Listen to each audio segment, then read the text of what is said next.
A girl marries a rich, handsome man. A girl kills rich, handsome husband because he and his family made a pact with the devil, and after their marriage, said woman had to play a deadly game of hide and seek.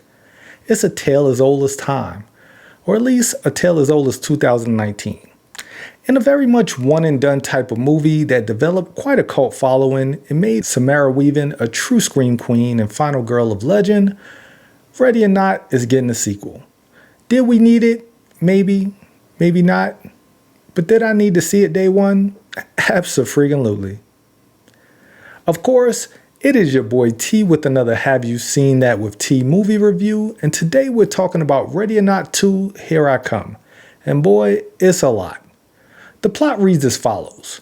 Moments after surviving an all-out attack from the Ladomas family, Grace, played by Samara Weaving, discovers she's reached the next level of the nightmarish game, and this time with her estranged sister Faith, played by Katherine Newton. At her side, Grace has one chance to survive, keep her sister alive, and claim the high seat of the council that controls the world. Four rival families are hunting her for the throne, and whoever wins rules it all. This movie is directed by Radio Silence, the duo made up of Tyler Gillette and Matt Bettolini-Olpin, who previously helmed the original Ready or Not. They also helmed Scream 5 and 6, and were smart enough to jump off that ship with Melissa Barrera and Jenna Ortega. They also directed Abigail, which I loved and reviewed here on the channel. These guys know horror and how to incorporate humor and wit into the genre without taking away any of the scares or blood and guts. Another thing these guys do well is stack their damn cast, because this is an incredible cast. We have, of course, the two main girls.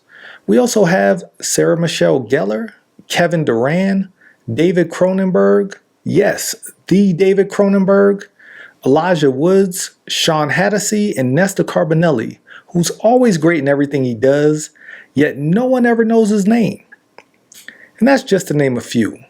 And there are others who make up this phenomenal ensemble cast of wannabe heirs to the Demon Throne.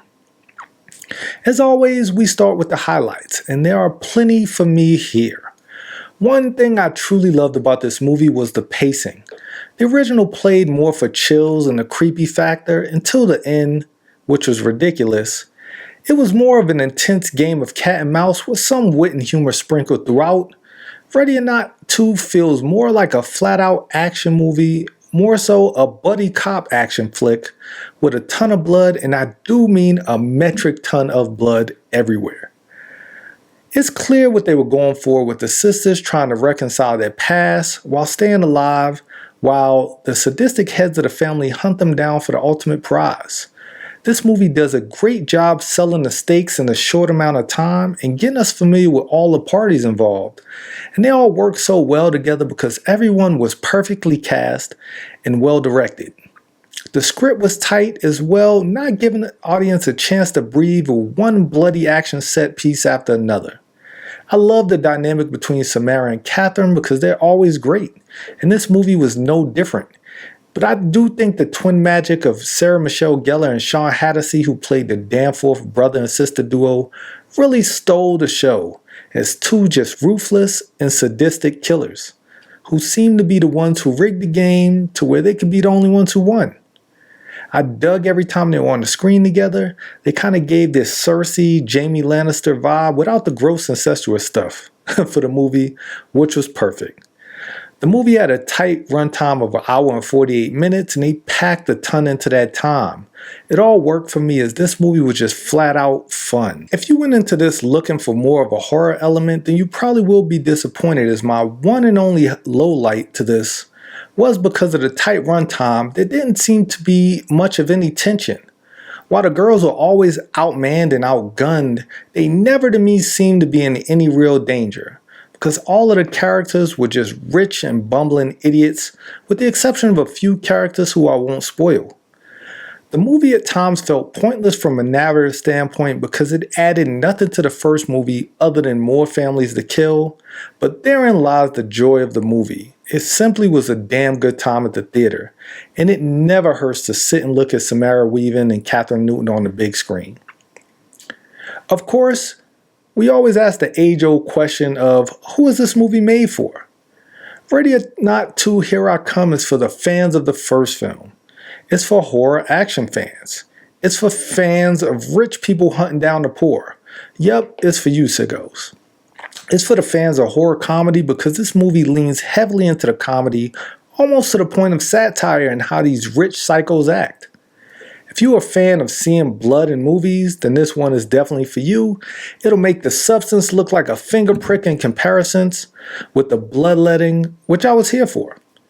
I highly recommend this movie if any of those things are your thing because it was so much fun and I can't wait to see it again. But Ready or Not 2 Here I Come, which is truly a ridiculous title, but I'll allow it.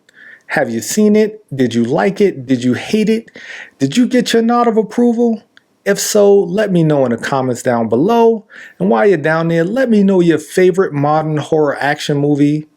After playing Resident Evil Requiem, I'll say you movies need to step your game up and pull out something that'll make me feel like Leon Kennedy taking it to some of the zombies. But I did really like Zack Snyder's Army of the Dead. That came pretty close. But what's your pick? And of course, while you're down there, like the video, and if you're new here, subscribe to the Have You Seen That With T YouTube channel, and hit that bell icon to get all of the movie reviews the second they drop, because the summer's almost here, and we got lots of movies to talk about. So let me join you on your movie-going journey, and let's go out there and keep enjoying the theater. And of course, I'll catch you later. I'm not playing. Okay. Prunella, kill the sister. No! God damn it! Don't hurt her!